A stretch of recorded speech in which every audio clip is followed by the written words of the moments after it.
If you ride a mountain bike, stick around for this episode and learn how you can help protect and enhance our riding opportunities in and around the Louisville area. Buckle up that helmet strap and clip in. It's time for the Louisville Cycling Podcast, the podcast that celebrates the people, rides, and events that make Louisville and the surrounding area a great place to ride a bike.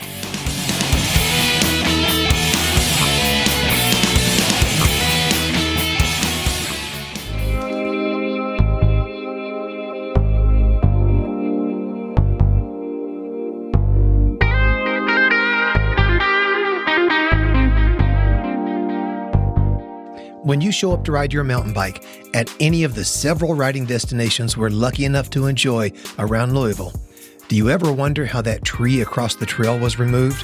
Or how that low, damp area of the trail was reinforced to help it dry? Or how those flowing downhill features were created? Well, you can thank the Kentucky Mountain Bike Association, or KYMBA, for much of the good work that goes into ensuring and enhancing trail access in our area. In this episode, I talk with KYMBA board member Dan Sands about the good work of KYMBA, the challenges and opportunities of mountain bike riding in our area, and most importantly, how we can all support the work of making the Louisville area a great place to ride a mountain bike.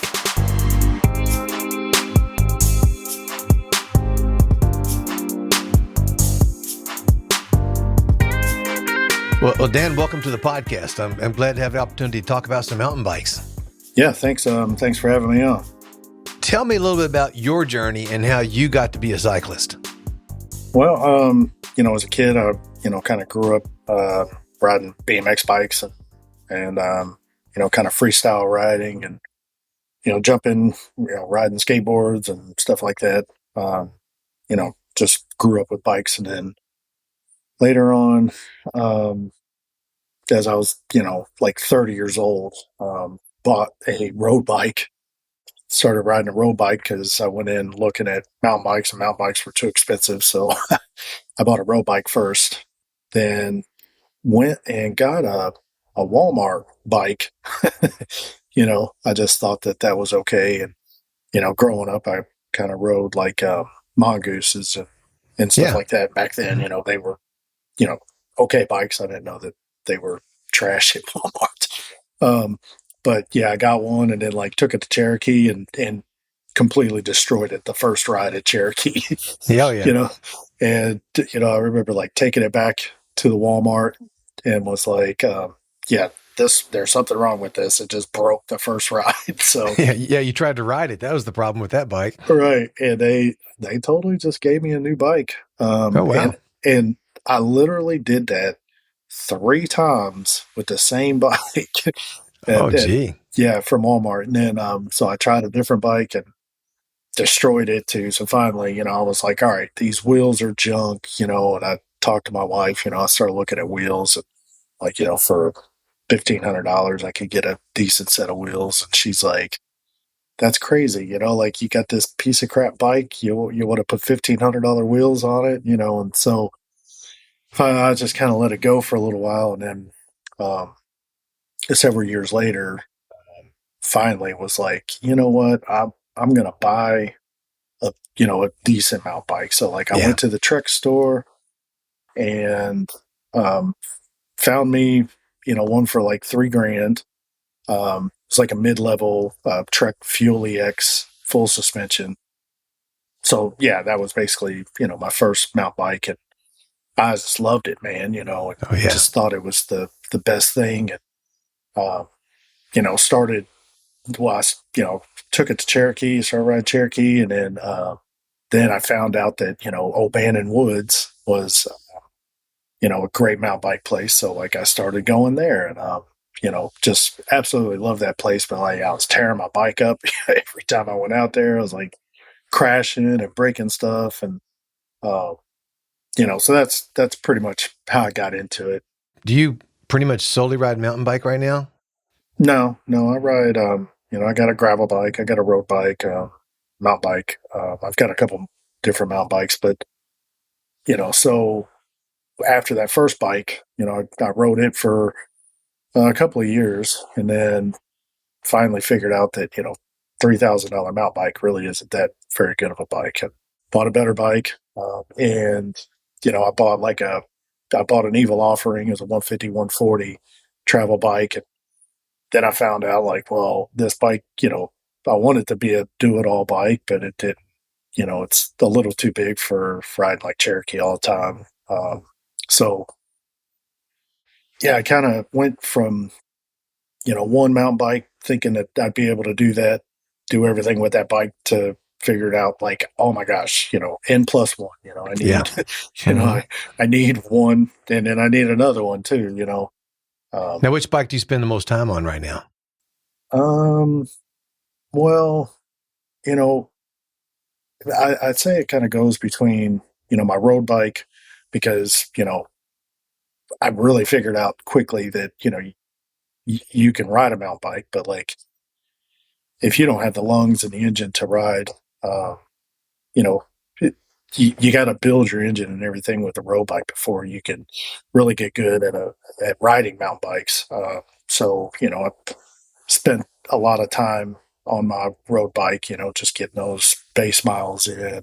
Uh, you can do particular training type stuff because I got into cross country racing last couple years ago, and anybody that races knows that to be a good mountain bike racer, you gotta put in a lot of miles on a road bike. So yeah, I mean even now, yeah, I'd say my road bike probably I spend the most time on. Okay. Not my favorite bike, but Well, yeah. None of them are easy. It's just always which bike gets the job done at the time, I guess. And it's the same way with gravel bikes. I mean, the gravel bikes are taking off, and a lot of people riding those, but still, it's everything is more fun if you've got that base fitness and that capacity that a road bike gives you. oh, for sure. And you know, I finally got a gravel bike. I tried to make a hardtail mountain bike my gravel bike, which it did okay, but finally I was like, man, I really need to get a gravel bike. Yeah. So What kind of gravel bike did you get? I've got a Ibis Haka. Okay, yeah. Mm-hmm. Tell me a little bit about your role with KYMBA. Okay, so I just really actually just kind of got drug into it. Sean George, the owner of N+1, he was on or participating with the board with KYMBA, and KYMBA's kind of been going through a transitional phase where some of the people that have been involved with KYMBA, were just kind of burnt out, so they're just kind of transitioning out, and new people coming in. But I knew that was going on, and I was supportive. I'm friends with pretty much everybody on the board, the old one and the new one. And yeah, Sean's like, hey, you want to go on this urban MTB ride with us, and go to this KYMBA meeting, and I was like, well, sure, I'd like to participate and go check it out, and see what all's going on and everything. The next thing I know, they're like, we're going to vote on the board members today, and elect like the chairman, which is Derek Fecco, and the vice chair, which is Brian Sandman, and Jonathan Pendleton is our treasurer, and Roz is our secretary, and myself and Zach Fry, Paul Cecil, Sean George, and Michael Segvich are all what make up the rest of the board. But like it just, I had no idea that I was going there to become a board member. Yeah. Because like me, I'm just like, hey, if you're doing anything to make our trails and stuff better in the city, I want to support that. But I always thought that, well, I'm just not the right person that they would want to have on their board.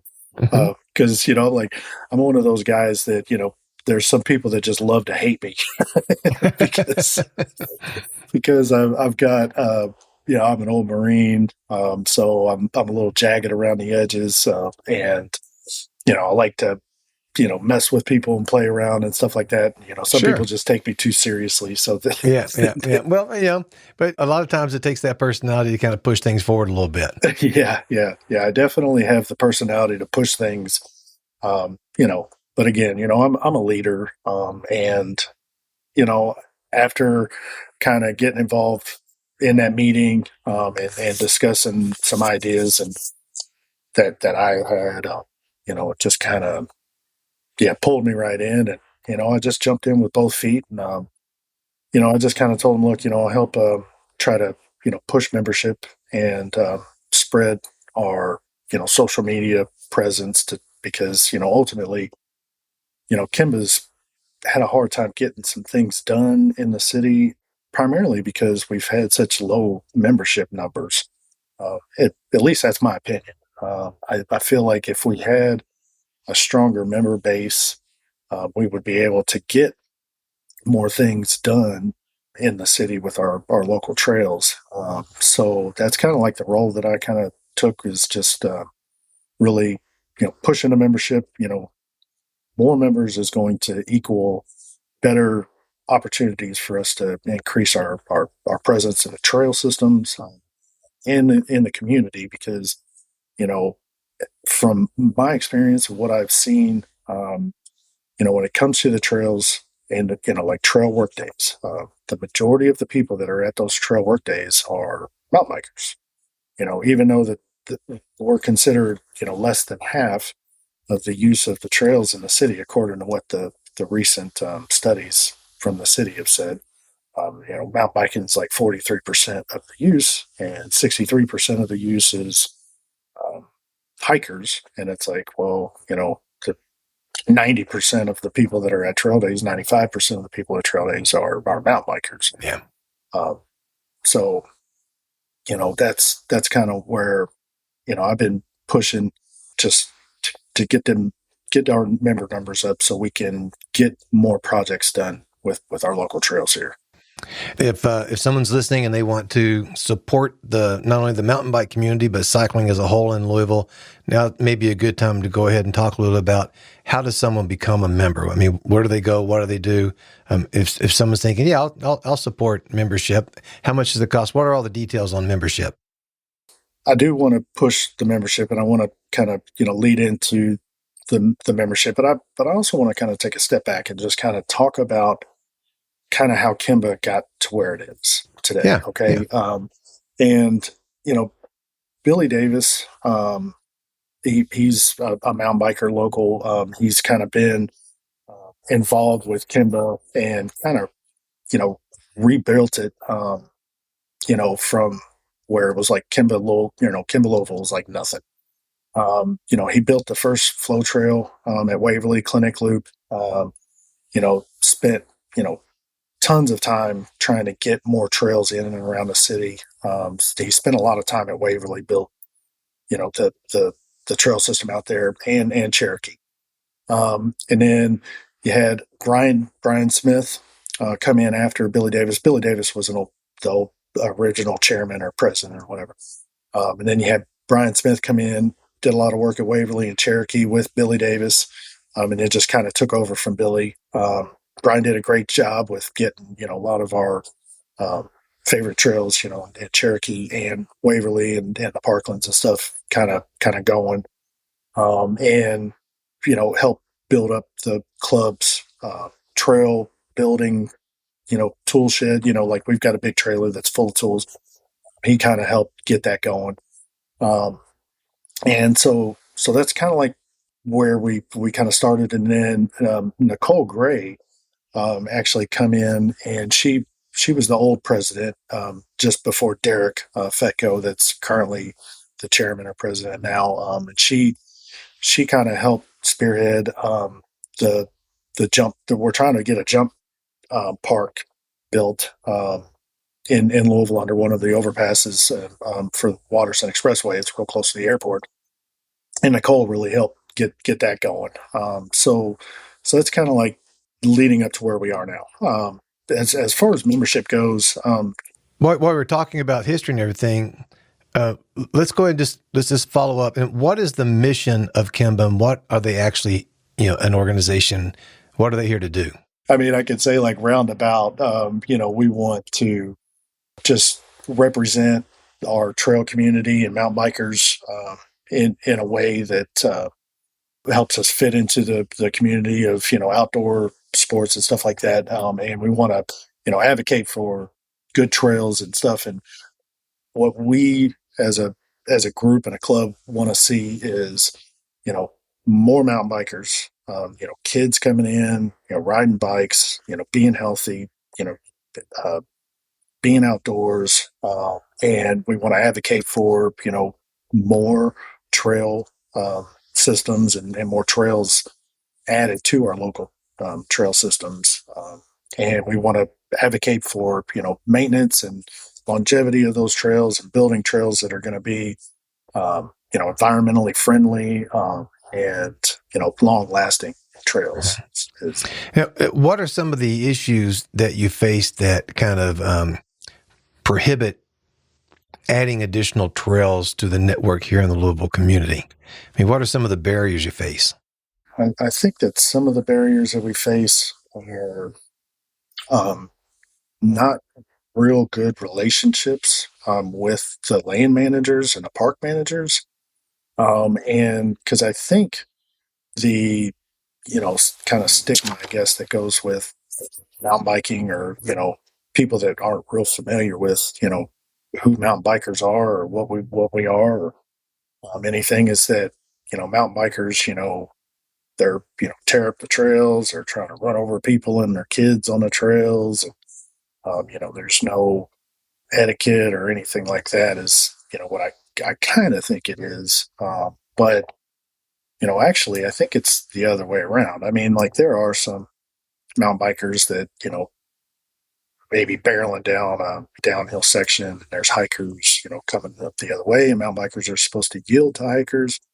Mountain bikers, sometimes may feel like, they have the right of way because they're on this, really cool downhill section or whatever. So I think that kind of, just adds like a negative stigma to mountain biking. I could be wrong. I mean, and again, this is just my opinion, but I think that has been a barrier. And I think also is that I think land managers and park managers may feel like mountain bike trails are not environmentally friendly, or just not good for the wildlife, or something like that. And I know that there's been studies done that mountain biking can have an impact on local wildlife. That there's certain amount of footage on each side of the trail that can kind of keep wildlife away, because deer are going to be scared. Not in Cherokee, the deer in Cherokee aren't scared of mountain bikers at all. Uh, but yeah, I think that's kind of like a roadblock in some instances. Now, I will say, and again, I ride mountain bike quite a bit, and I ride like Turkey Run and Waverly and those places. And one of my biggest pet peeves is when you see someone riding the trail, and if you're going along a pretty good clip, and you pass like a family of walkers, for instance, and especially if they're going the same direction you are, and you never slow down, you just kind of yell on your left and go buzzing right by. I'm thinking, that was a mountain bike relationship issue in the raw right there, because you're not going to get unfit if you slow down and pass somebody with courtesy and take a minute to kind of be an advocate for mountain biking, instead of being, sort of an annoyance in a family trying to walk down the trail. And that's one of my biggest pet peeves that I see people do all the time, is just, and I kind of hate that phrase "on your left," because it's almost like, running up behind somebody and honking your horn at them to get out of the way because I'm coming through regardless. Yeah. Yeah. Yeah. And I understand that, there's, sometimes people need to, mountain bikers should take more of a role in trying to kind of think about the mindset of the person that's biking, I guess. And I'm probably guilty of that too, that, I'm like, I'm coming, but I think that even hikers, if they would just take a minute to kind of think about the mindset of a mountain biker. So, like if I'm coming up on somebody behind them, I want them to know that I'm coming as, far back as possible. And I can ride around them. They don't have to get scared, jump off the trail because, a lot of times people, it's like the deer in the headlights. They don't know what to do. And it's like, hey, you can just stay put and I'll ride around, Yeah. And you know that, and I know that, but I know, like when I go to Turkey Run, a lot of times I'm running into families who, Yeah. it's the first sunny day in 6 months, and they decide to get the whole family out, and their brothers and uncles and aunts and nieces and nephews, and there's 20 of them on the trail, and it's the first time they've ever been out there, and all of a sudden they feel like they're going to get run over by a group of mountain bikers or something. And and I think sometimes as a cyclist, we can't take all the onus, but sometimes, it's kind of like an 18-wheeler on a highway has a little bit more of a responsibility than a Volkswagen because you can do a lot more damage.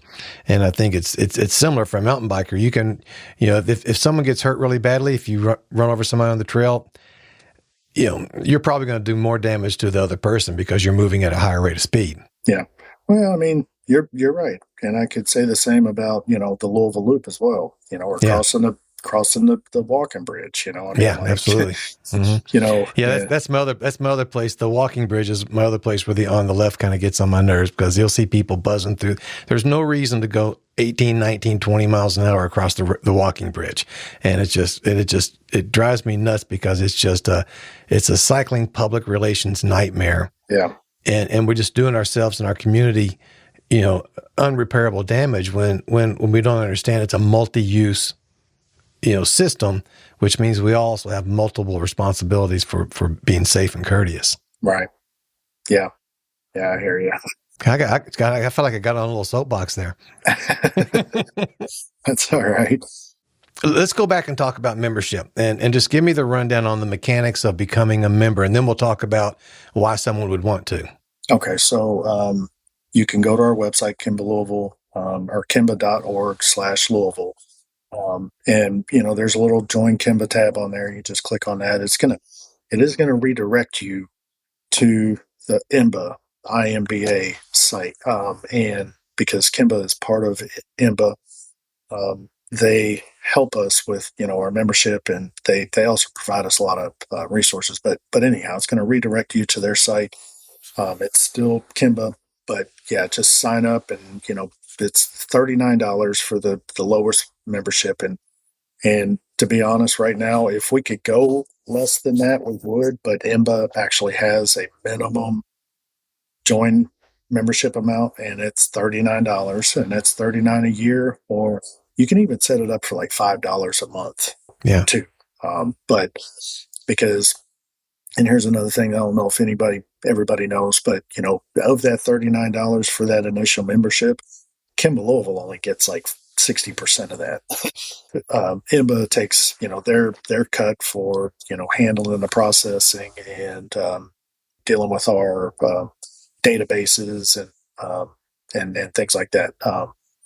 So what we want people to do is we want them to join KYMBA Louisville with the $39. And if they want to give any more than that, then donate additionally to that, because you can actually become a member. Like, say you wanted to be a member and donate some money, you can become a member and do $100. But again, IMBA's going to take their cut of that. So we urge people to join at the $39 level, and then they can donate. And that donation comes directly to KYMBA Louisville. Okay. Which we've got PayPal that people can donate through PayPal. We're setting up a Venmo. We're also working on setting up trail signs that are going to have like a QR code on it, where anybody that's hiking on a trail that's Cherokee or Waverly or Turkey Run, they can scan it with their iPhone or Android. It'll take you directly to a link to donate. So we're working on setting that up now, but yeah, all of it is on the website. There's a donate tab on there. And again, we get all of those dollars if you go to the donate tab. As an individual who becomes a member, what are the benefits of membership? Well, benefits of membership are I will not shame you publicly for not being a member. It's a pretty big benefit, yeah. Which, in my opinion, that is the greatest benefit. But no, seriously, first of all, it's gonna automatically enroll you in IMBA, which is the International Mountain Bike Association. You're gonna get a pair of socks. You're gonna get some reading materials. They kind of include that. Thank you for your membership.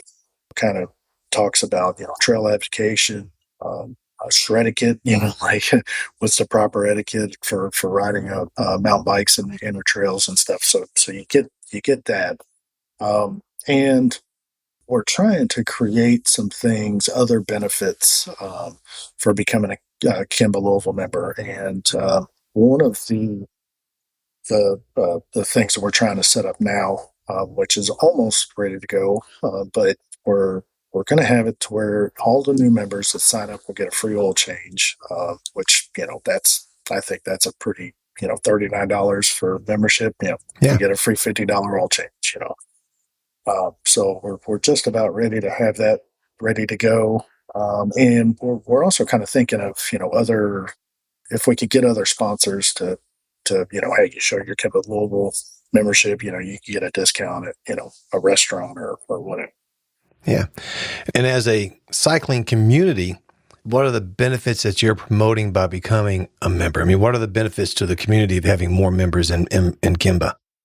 Okay, so because we are the Louisville Trail Advocate Group, we believe that increased membership is not only going to increase our revenue, which I want to stress again right now. KYMBA Louisville has money right now, which because we haven't had anything to really spend money on lately, so we have a lot of money. So it's not that we really want the money right now. We need the membership. The money is good, so that will help us try to get other things done. But the membership itself and increasing our membership is going to allow us to have some backup for what we're saying. So like when we go to city official and say, or a land manager, and say, hey, we want to get this trail done, or we need to do some maintenance to this trail in Cherokee. There's a lot of mountain bike use. We want to help fix it. When they look at our membership and it's 175 people, that doesn't have a lot of oomph to it. Now, if we had 500 members or 1,000 members, or what I would like to see is 2,000 members, that's going to have a lot of oomph behind it. It's hard for the city to ignore an organization that has a good large group of people behind it. And I feel that also that once you get a large group like that, you've also got more, I think, access to city officials, because in that group, because cycling isn't, it generally attracts people that are, our attorneys and city, the official type bureaucrats, I guess is what I was trying to say. And that could lead to, more access to getting things done as well. Does KYMBA have? Do they organize rides for people? Do you get together as a group and ride? Are there social aspects to membership as well? Yeah, for sure. So right before COVID, we were doing group rides every week, and we had the Cherokee group ride Tuesday and Thursday. That we had like a social ride and a fast paced ride for the faster cross country racer kind of guys. Mm-hmm. But when we COVID hit everybody, it kind of shut everything down. So 2020, I don't think we had any group rides. Last year, in 2021, I organized several group rides in conjunction with the Crazy Ride and Fed group that we're both part of. And, so because I know that a lot of Crazy Ride and Fed guys are mountain bikers, so we were kind of doing I forget we called it KYMBA Fadden. Okay, KYMBA Fadden sounds good. Yeah, we were doing KYMBA Fadden, and just trying to get those two clubs intermingled to try to help, increase some membership and stuff like that for KYMBA Louisville. But now I've just started, I brought it back. So the group rides are going to come back. And I think our first one is going to be, let me pull up my calendar, March 9th. Okay. You know what? It's March 10th. And I created an event on our new, so KYMBA Louisville has a Facebook page for the organization itself, but I created a new KYMBA Louisville mountain bike discussion page. I created that event for March 10th, and we're going to try to make that a recurring date.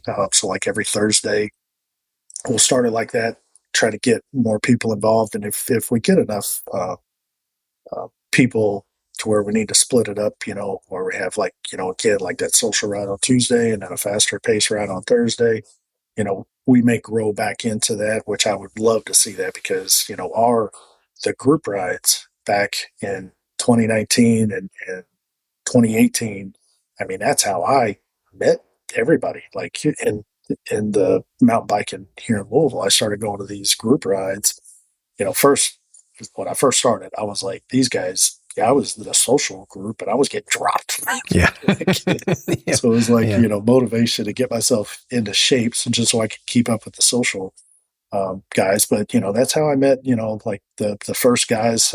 Bailey Hayden was one of the guys that I had met in those early group rides. And, he's still a friend of mine now. He's active in KYMBA, Louisville as well. But the group rides are just, great. It just gets everybody out there and, we laugh and have a good time. We usually end up drinking a few beers in the parking lot and hanging out. I want to say that last year when I was leading those group rides, it always seemed that everybody was drinking my beer. So I want to make sure that everybody brings that's their what own makes you a beer. leader. Yeah. Dan, I'm going to shift gears just a little bit. KYMBA's doing great work out there, but I'm going to talk just a little bit about the mountain bike community in Louisville in general. And I want to start off by asking you, how do you characterize the community? What do you say about the Louisville, mountain biking community? I think that we have a really strong mountain biking community here. Doesn't show in our members, but I think that we have a really strong mountain bike community here. I think Cherokee being centrally located in the city there are thousands of mountain bikers that use that trail system. Just about every day. When it's not raining and crappy and stuff. But I think that it's a real strong community. I think that it's kind of divided as far as what types of mountain biking there is, but for the most part, from what I've seen, my experience is that it overlaps a lot. Like even because I think mountain biking kind of gets separated into two kind of classes. You've got like your cross country guys that just want to pedal for an hour and a half as fast as they can, but don't like to jump and that type of stuff. And then you've got this, other crowd that, they want to jump. They feel like they don't have to, speed up the climbs and stuff like that. And they, and me, myself, I like to jump. I kind of grew up, riding BMX and, jumping ramps and that type of stuff. So I like that type of stuff. But I also raced cross country, and I did win my overall in my category last year in the Dino series. But I kind of, I don't know, I'm kind of in between, because I've got friends on both sides of this, and they'll say, all these they're anti-feature creatures is what I hear a lot, in Cherokee and stuff like that. And it's like, well, I think you got to get a look. I kind of see it from both ways. I like the cross country aspect. Definitely kept me in shape. But I also like the fast downhill, flowy jumps, technical rocks and drops and stuff like that too. But as far as the community as a whole, I think that we've got a really decent community, and we do get a lot of our trail days. We generally see quite a few. Like we had a trail day at Duffield Fort Duffield last week, and we had like 40 people show Wow, up. that's great. Yeah, it was great. And but yeah, I think that the the mountain biking community is alive and well in Louisville. We just want more of those people to become Louisville members. Now, how do you think our riding opportunities, like places to ride in and around the community, compared to other cities of similar sizes? Well, I think Nashville is a good comparison. I was in Nashville or Smyrna, Tennessee for a project for a little over a year. And they've got about like three trails kind of in and around the city. And in my opinion, and this is my opinion only, I think that comparatively, we have much better trails here in Louisville than they do in Nashville. And it's very similar terrain. But believe it or not, the trails in and around Nashville are just really flat. They are more cross country, but there's like no downhill flowy, sections from what I noticed. But outside of that, Chattanooga, that's more of a mountain town, so I really can't compare Chattanooga or even Knoxville to Louisville. So I think the only city that I mean, even if you go up to Indianapolis, Indianapolis doesn't have many mountain bike opportunities at all. You got to go to Brown County to really have a great mountain bike experience up there. So I think Louisville, actually, in my opinion, is really, as far as our trails and our community here, I think that we are much better than Indianapolis or Nashville. And we've already talked about several places to ride in and around Louisville. I mean, there's Waverly, Turkey Run, Fort Duffield, O'Bannon Woods, Cherokee Park. I mean, there's a lot of riding around the perimeter of Louisville too. Yeah, for sure. And I have talked a lot about Cherokee, but because it's just kind of centrally located. But Waverly, and I love riding out there. Yeah. I know that they've got some. You're going to be climbing all day, but I think that there's some really fun downhill sections there too. I mean, there's not a lot of rocks or technical at Waverly, but still great riding. Fort Duffield, I mean, like that place is insane. I mean, they've got the only jump line, like on the Kentucky side of the river that I know of in this area. You've got O'Bannon Woods, which that's kind of like my favorite place around here. You've got jump lines there. You've got tech. You've got plenty of climbing. And then Turkey Run, it's got some jump lines on it. There's a lot of fun to be had at all of our trail systems here. So yeah.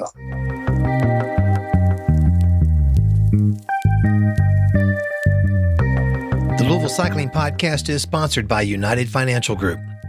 There's no denying the housing market is pretty tough out there right now, which means it's more important than ever to have a solid pre-approval so that you can make a realistic offer and be competitive for that home of your dreams. It's never too soon in the process to solidify your standing as a serious home buyer. So reach out to your friends at United Financial Group for a pre-approval you can win with. Get started today at www.ufglending.com.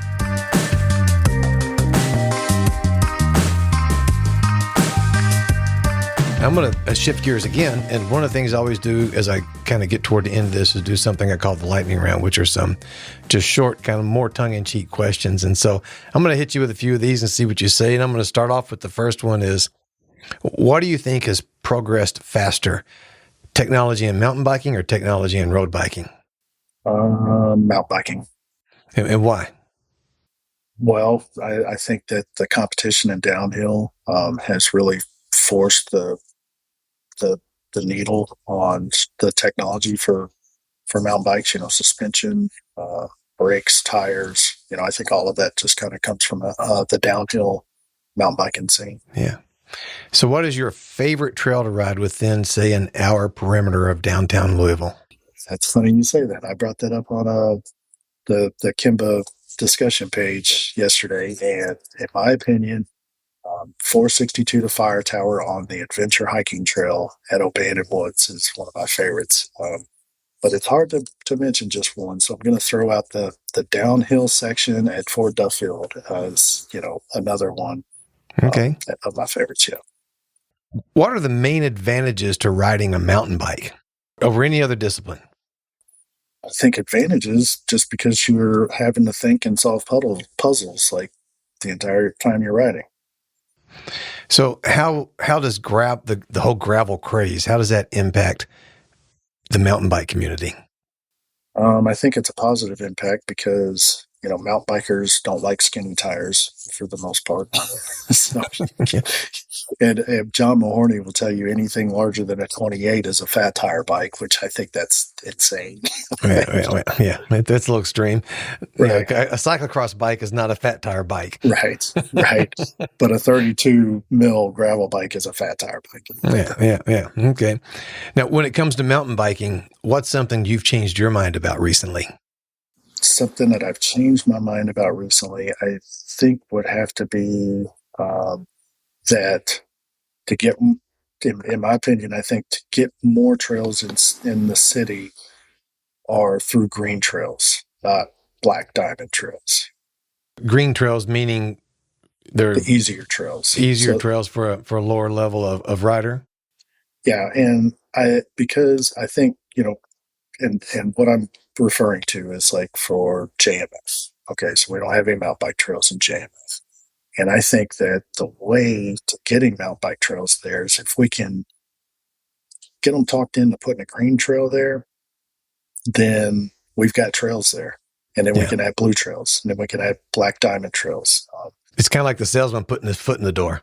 Yep. You know, once you got your foot in the door, you're halfway there. And that's how Knoxville did it. Yep. So now, which is safer, mountain biking or road biking, and what are some of the relative hazards associated with each of those? Well, I think mountain biking is probably safer, in my opinion, because you're not dealing with traffic and people on their cell phones driving down the trails. And I think that, and road biking. I mean, to me, I'm safe. I feel comfortable on a road bike, but I've got a lot of friends that they have people stopping and trying to beat them up on the side of the road because they're riding their bike on the road. Yeah. And I'm like, that's crazy. Yeah, and trees don't move. At least trees are stationary. You can hit a tree on your mountain bike, but at least it's not moving alongside of you, trying to kind of squeeze you onto the shoulder. Right. Or yeah, exactly. Hardtail or suspension, full suspension, and why? I think full suspension, in my opinion, and that's just because you're going to have better traction. You're going to have some forgiveness, in a drop or a jump. It's going to help absorb the impact of a landing. But I had a hardtail racing bike, and I was able to handle it, but definitely full suspension over hardtail. I still ride a hardtail, and maybe because I've never been a jumper. I'm more of the cross country. I always see, for me, mountain biking was something I could do to kind of complement road biking, especially when it got a little colder and everything. So I've always been more of a cross country type rider, as you described it, and I keep thinking, I don't know if I need a full suspension bike. Do I want the weight? Do I want all that stuff? Because I've done fine for 25 years. Why do I need to upgrade? Well, I think if you did, even if you went to like a cross country type full suspension, like a 120, 100 mil travel bike, that you would instantaneously just be overwhelmed with joy and love because like your back isn't taking as much beating. You get tons more traction. Trust me. I mean, that rear end's not bouncing around, so it's tracking on the ground better. It's not for jumping. I mean, like if you look at some of the freestyle guys that are jumping in Red Bull is some of them guys are using hardtails. They're jumping huge jumps. Yeah. So yeah, I would say that you would you're going to go faster downhill. I think, and going faster equals, having more fun. You're going to be safer going fast downhill because that rear wheel is going to track better. Man, sounds like I got to spend some more money. Hey, I know Yeah. a guy. I know a guy that can Yeah, hook you I right know. up. Yeah.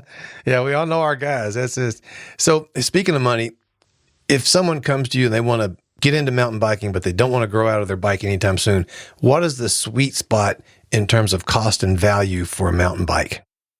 That's a real tough one. Um, I think that there's a lot of good mountain bikes on the market now. Of course, we're dealing with some other forces right now, supply chain issues and manufacturing issues and stuff like that. But like, if you take all of that out of the equation, there's Pink Bike. You can actually go on Pink Bike and buy used bikes, and I've done this several times. I know that I was a little nervous the first time I did it, but actually it was a great deal. I bought a used full suspension mountain bike. I think I bought a really nice one for like 4,500 on there. That would have been like an $8,500 bike new. But honestly, I think it just depends.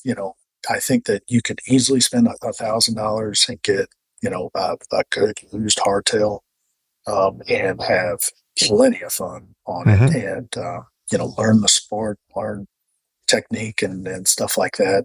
If money's not an object, you can 4 5 grand you can buy a good used one, and if you really got a lot of money, you could spend 8 grand and get a really, a brand new, nice, decked out bike. But it doesn't have to be like that. I mean, you can start with $1,000 bike for sure. I Okay, mean, you can good. start with a $500 bike.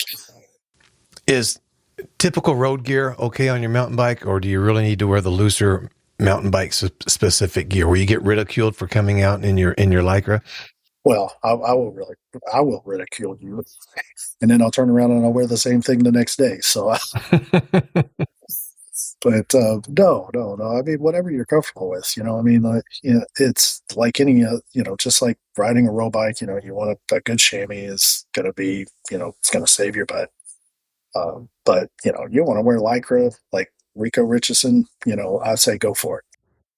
Well, and if you go fast, it tends to really cut down on the ridicule too. Yeah, yeah, it does. And tighter clothes will make you go faster. There you go. There you go. So, Dan, who would you like to thank?